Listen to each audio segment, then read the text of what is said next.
अस्सलाम वालेकुम, welcome to freelance tutor. आज की जो हमारी वीडियो है इसमें हम डिस्कस करेंगे कि अमेज़ॉन जो है वहाँ पे अगर हम प्राइवेट लेबल जो बिज़नेस मॉडल है अगर वो अडॉप्ट करते हैं तो फिर हमें इसके डिसएडवांटेज या कौन कौन से चैलेंजेस हैं जो हमें फेस करने पड़ेंगे। पिछली जो वीडियोस हैं उसमें हमने देखा है कि डिफरेंट जो बिज़नेस मॉडल्स हैं वो कौन कौन से हैं। उसके बाद हमने प्राइवेट लेबल जो बिज़नेस मॉडल है उससे डिटेल से जो डिस्कस किया था। उसके बाद हमने इसके जो बेनिफिट्स थे वो भी हमने डिस्कस किए थे। तो आज की जो वीडियो है इसमें हम इसके जो चैलेंजेस आते हैं या इसके जो डिसएडवांटेज हैं वो यहाँ पे आपको बताएंगे ताकि आपको इसके एडवांटेज और डिसएडवांटेज दोनों को पता हो। जब आप अपने लिए ये मॉडल अडॉप्ट करने लगे या किसी क्लाइंट के लिए ये बिज़नेस स्टार्ट करने लगे तो आप उसे अच्छी तरह समझा सकें कि अगर हम ये वाला बिज़नेस मॉडल अडॉप्ट करते हैं तो इसके बेनिफिट्स क्या होंगे उन्हें, और इसके जो हैं वो ड्रॉबैक्स या इसके जो चैलेंजेस आएंगे वो कौन कौन से होंगे।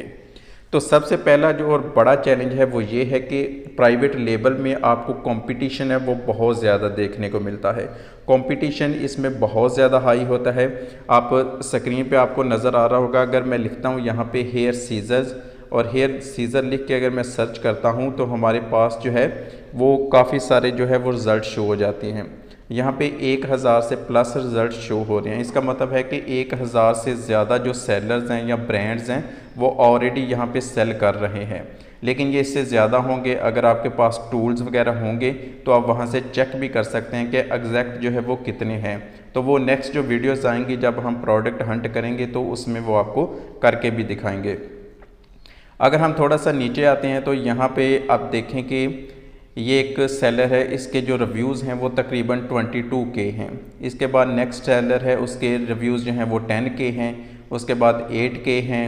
इसी तरह यहाँ पे आपको रिव्यू से आइडिया हो जाएगा कि ऑलरेडी जो है वो सेलर के रिव्यूज़ जो हैं वो बहुत ज़्यादा हाई हैं।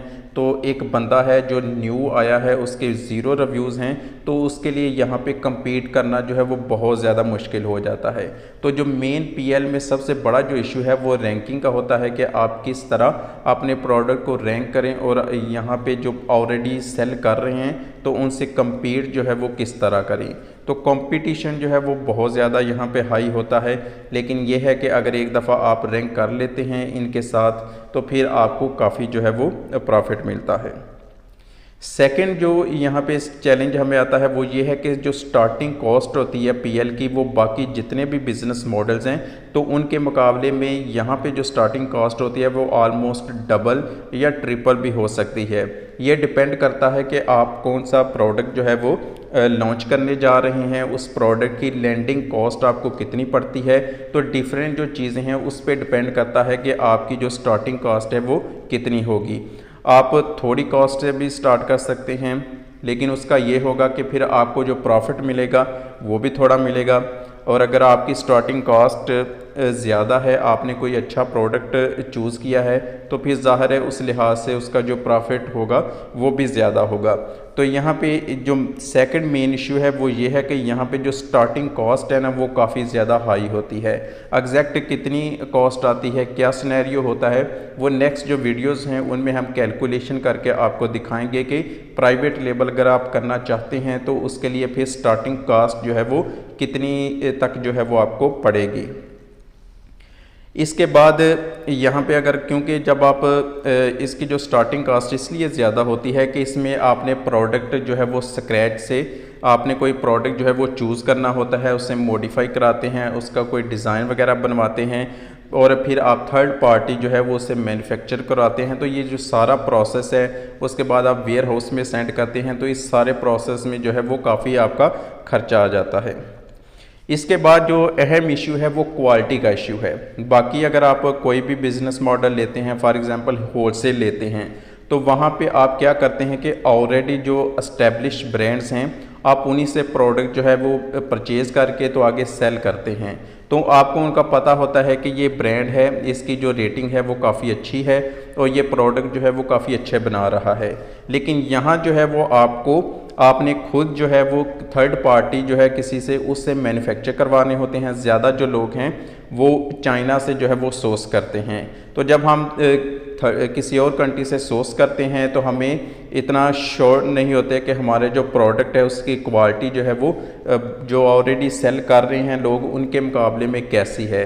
तो क्वालिटी के जो हैं वो काफ़ी सारे इश्यूज जो हैं वो आ जाते हैं, लेकिन इसको रिजॉल्व करने के लिए भी हम कुछ क्वालिटी चेकर जो कंपनीज़ होती हैं उसे हायर कर लेते हैं। तो ये जो यहाँ पे चैलेंज है वो किसी हद तक जो है कम हो जाता है, लेकिन बहरहाल ये जो है वो चैलेंज रहता है। पीएल में काफ़ी दफ़ा जो है वो क्वालिटी के इश्यूज जो है वो आपको फेस करने पड़ते हैं।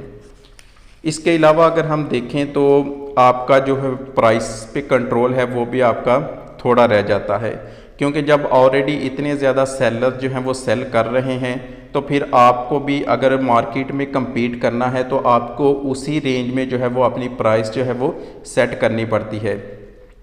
कुछ ऐसे सेलर्स होते हैं जिनका ब्रांड जो है वो अच्छा इस्टेब्लिश हो चुका होता है, वो काफ़ी अरसे से सेल कर रहे होते हैं, तो वो फिर जो है वो प्राइस अपनी बाकियों के मुकाबले में इंक्रीज़ कर सकते हैं, क्योंकि उनकी एक लॉयल जो है वो कस्टमर बेस जो है वो बन चुकी होती है, उनके रिव्यूज़ अच्छे होते हैं, लोग उन पे ट्रस्ट करते हैं, तो वो जो है वो प्राइस काफ़ी इंक्रीज़ कर सकते हैं। लेकिन जो एक नॉर्मल सेलर है या एक जो स्टार्ट कर रहा है तो उसे जो है वो प्राइस बाकियों के मुकाबले में थोड़ी कम या उनके बराबर जो है वो रखनी पड़ती है।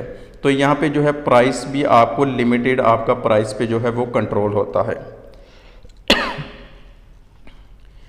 इसके बाद और जो प्राइवेट लेबल में इश्यूज़ आते हैं वो लीगल इश्यूज़ आ सकते हैं।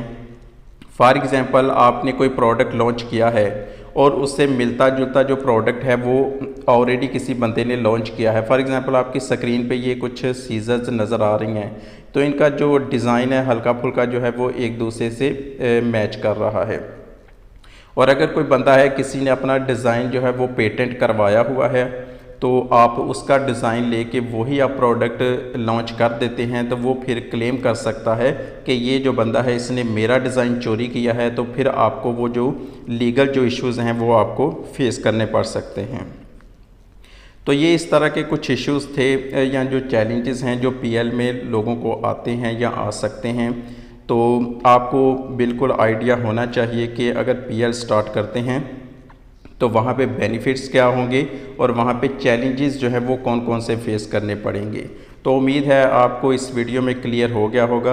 अगर आपके जहन में कोई भी क्वेश्चन है अमेज़ॉन प्राइवेट लेबल से रिलेटेड तो आप नीचे वीडियो के कमेंट कर सकते हैं, या हमारा फेसबुक पेज है फ्रीलांस ट्यूटर के नाम से, तो आप वहाँ पे भी जाके हमसे कांटेक्ट कर सकते हैं।